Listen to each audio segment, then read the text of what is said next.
रतन टाटा को आप शालीनता का ब्रांड एम्बेसडर भी कह सकते हैं। एकदम सॉफ्ट बोलते हैं, प्यार से बोलते हैं, गुस्से में तो शायद ही किसी ने देखा।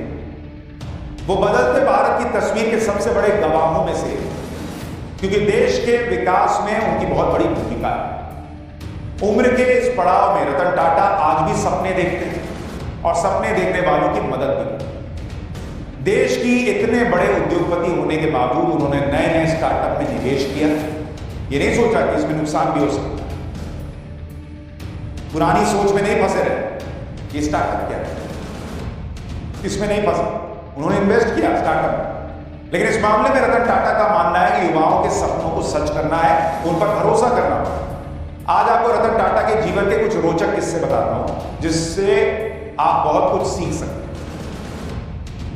2020 में ह्यूमंस ऑफ बॉम्बे नाम के इंस्टाग्राम पेज पर रतन टाटा से बातचीत के कुछ हिस्से चले। उसमें रतन टाटा ने अपनी इमोशनल कहानी बताई। उन्होंने बताया कि उनका बचपन बहुत अच्छा था, लेकिन जैसे जैसे उनके भाई और वो बड़े हुए उन्हें कई तरह की तकलीफें हुई, क्योंकि उनके माता पिता का तलाक हो गया। उन दिनों तलाक बहुत सामान्य बात नहीं थी, लेकिन उनकी दादी ने उनका हर तरीके से ख्याल रखा और उन्हें बड़ा किया। जब उनकी मां ने दूसरी शादी की तो स्कूल के लड़के तरह तरह की बातें करते थे, उन्हें छेड़ते थे, उकसाते थे, लेकिन उनकी दादी ने शांत रहना सीखा और ये सीख दी कि अपनी गरिमा को किसी भी कीमत पर बनाए रखें। और ये वो संस्कार हैं जो आज तक उनके साथ बने हैं, जो इतना वो सॉफ्ट और शालीन है, वो उस जमाने में जीवन ने उनको सिखा दिया, उनकी दादी ने उनको सिखाया। दुनिया तो बोलेगी बेटा तुम शांत रहो। रतन टाटा ने इसी में यह भी बताया था कि कैसे पिता के साथ उनके मतभेद। रतन टाटा ने कहा था कि वो वायलिन सीखना चाहते थे, लेकिन उनके पिता चाहते थे कि वो पियानो सीखे। रतन टाटा अमेरिका में पढ़ना चाहते थे, उनके पिता चाहते थे कि वो इंग्लैंड में ही पढ़ाई करें। रतन टाटा आर्किटेक्ट बनना चाहते थे, लेकिन उनके पिता चाहते थे कि वो इंजीनियर बने। रतन टाटा ने बताया कि उनकी दादी ना होती तो वो अमेरिका के कॉर्नेल यूनिवर्सिटी में पढ़ाई के लिए नहीं जा पाते। अमेरिका में रतन टाटा ने मैकेनिकल इंजीनियरिंग के कोर्स में एडमिशन लिया जो उनके पिता चाहते, लेकिन बाद में उन्होंने सब्जेक्ट बदल दिया और आर्किटेक्चर की दुनिया, आर्किटेक्ट की डिग्री लेकर। इससे उनके पिता बहुत नाराज थे, लेकिन आखिरकार रतन टाटा ने जो चाहा वही किया। रतन टाटा ने बताया कि उनकी दादी ने सिखाया था कि किसी बात को कहने की हिम्मत सिर्फ आक्रामक तरीके से नहीं, सरलता से, सम्मानित तरीके से और मृदुभाषी होकर भी कही जा सकती है। तो जिनको ऐसा लगता है कि मेरे ही बाबा मुझे टोकते हैं, मैं जो चाहता हूं वो नहीं करने देते, रतन टाटा के पिताजी भी अलग सोचते हैं और रतन टाटा दूसरी दिशा में सोचते हैं। तो बड़ों बड़ों के साथ ये हो चुका। अमेरिका में कॉलेज की पढ़ाई करने के बाद रतन टाटा ने वहीं लॉस एंजलिस में नौकरी भी शुरू कर दी और यहीं पर उन्हें प्यार हुआ और करीब करीब शादी तक मामला पहुंचा। रतन टाटा ने अपनी लाइफ का ये दिलचस्प किस्सा भी बताया। उन्होंने बताया था कि LA लॉस एंजलिस की आर्किटेक्चर फर्म में उन्होंने करीब 2 साल काम किया। वहां का मौसम शानदार था, उन्हें अपनी नौकरी बहुत पसंद थी, उनके पास अब अपनी गाड़ी हो चुकी थी और इसी दौरान लॉस एंजलिस में उन्हें प्यार हुआ और करीब करीब शादी तक बात पहुंची, लेकिन हुई नहीं। हुआ क्या कि उन्हें टेम्पररी भारत लौटने का फैसला करना, क्योंकि उनकी दादी पिछले 7 साल से बीमार थी और उनकी तबीयत बिगड़ गई। रतन टाटा ने सोचा कि जब वो भारत लौटेंगे तो उनके साथ वो लड़की भी भारत आ जाएगी जिससे वो शादी करना चाहते हैं।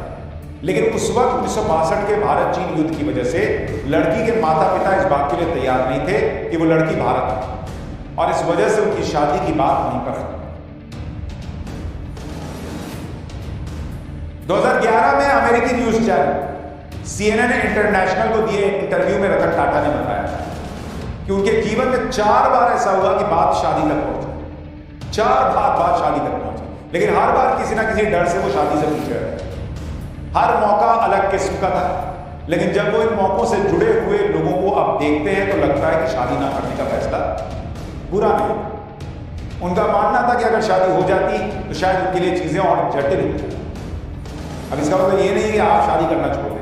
बहुत लोग शादी करके भी बड़े बड़े बिजनेसमैन बने हुए हैं। मुकेश अंबानी है, शादी हुई है। ये नहीं कि कह दीजिए माँ बाप को शादी नहीं करूंगा, रतन टाटा उनसे सीखना है, लेकिन उनका अपना जीवन है, आपका अपना जीवन। अमेरिका में नौकरी छोड़कर जब रतन टाटा मुंबई लौटे तो उन्हें टाटा ग्रुप की तरफ से जमशेदपुर में नौकरी दी, जहां टाटा मोटर्स।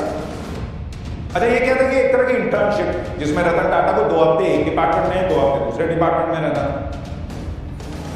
लेकिन ये बेकार लगा, क्योंकि वहां रतन टाटा से कोई कुछ कहता तो था नहीं कि करना क्या है। सबको लगता था कि बॉस का बेटा है, इसको क्या बोले। रतन टाटा ने 6 महीने तो इसी कोशिश में निकाल दिए कि वो आप खुद को कुछ काम का साबित कर सके। इसके बाद रतन टाटा को टाटा स्टील में लगा दिया गया, जहां उन्हें जो काम दिया गया था वो रोचक लगा। जमशेदपुर में रतन टाटा 6 साल। इसके बाद 1971 में रतन टाटा को ग्रुप की इलेक्ट्रॉनिक्स कंपनी नेल्को की जिम्मेदारी दी, जिसकी आर्थिक स्थिति अच्छी थी। लेकिन रतन टाटा ने नेल्को की आर्थिक स्थिति सुधार, मतलब उन्हें चैलेंज के तौर पे लिया और उसको करके दिखाया। उसका मार्केट शेयर बढ़ गया, घाटा भी पूरा हो गया। हालांकि बाद में इमरजेंसी की वजह से आई मंदी और यूनियन की हड़तालों ने नेल्को को भी बंद करवा दिया। इसके बाद रतन टाटा को ग्रुप की सबसे पुरानी कपड़ा मिल इंप्रेस मिल्स को संभालने के लिए कहा गया, जो बड़े घाटे में चले। मुझे लगा कि एक बार इसने घाटे से उबार दिया, हो सकता है अगली बार भी कर दे। इंप्रेस मिल्स को पटरी पर लाने के लिए रतन टाटा ने इसके आधुनिकीकरण के लिए निवेश करने का सोचा, लेकिन ये सफल नहीं है। टाटा ग्रुप ने अपने ग्रुप की दूसरी कंपनियों का पैसा इंप्रेस मिल्स में लगाना नहीं चाहा और टेक्सटाइल बिजनेस से निकलना चाहते थे।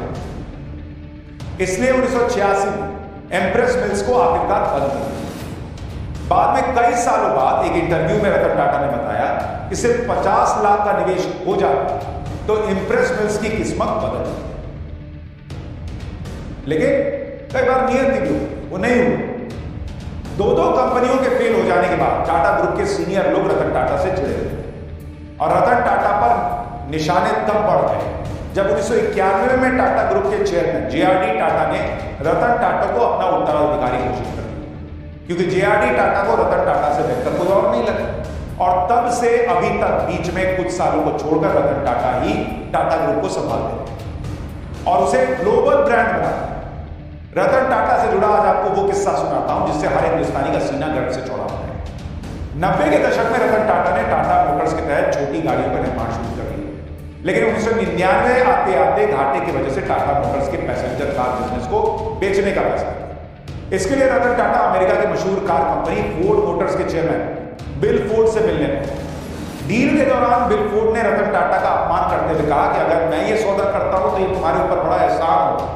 ये बात रतन टाटा को चुभ गई, लेकिन उन्होंने अपना गुस्सा जाहिर नहीं किया और मुस्कुराते हुए डील को कैंसिल करने का मन बना। इसके बाद रतन टाटा ने अपना पूरा ध्यान टाटा की कारों पर लगाया और साल 2008 में उनकी कारों ने बाजार में अपनी पकड़ बना ली। लेकिन दूसरी तरफ अमेरिका में फोर्ड मोटर्स का ग्राफ नीचे आ रहा है। कंपनी के घाटे को देखते हुए रतन टाटा ने फोर्ड मोटर्स सबसे मशहूर जैगुआर और लैंड रोवर ब्रांड को खरीदने का ऑफर दिया, लेकिन शर्त यह थी कि बिल फोर्ड को कंपनी बेचने के लिए मुंबई आना पड़े और यही हुआ।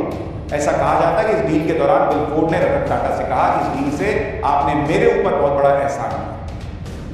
ये बात आपको इसलिए बताई कि बड़ा होने में और महान होने में फर्क।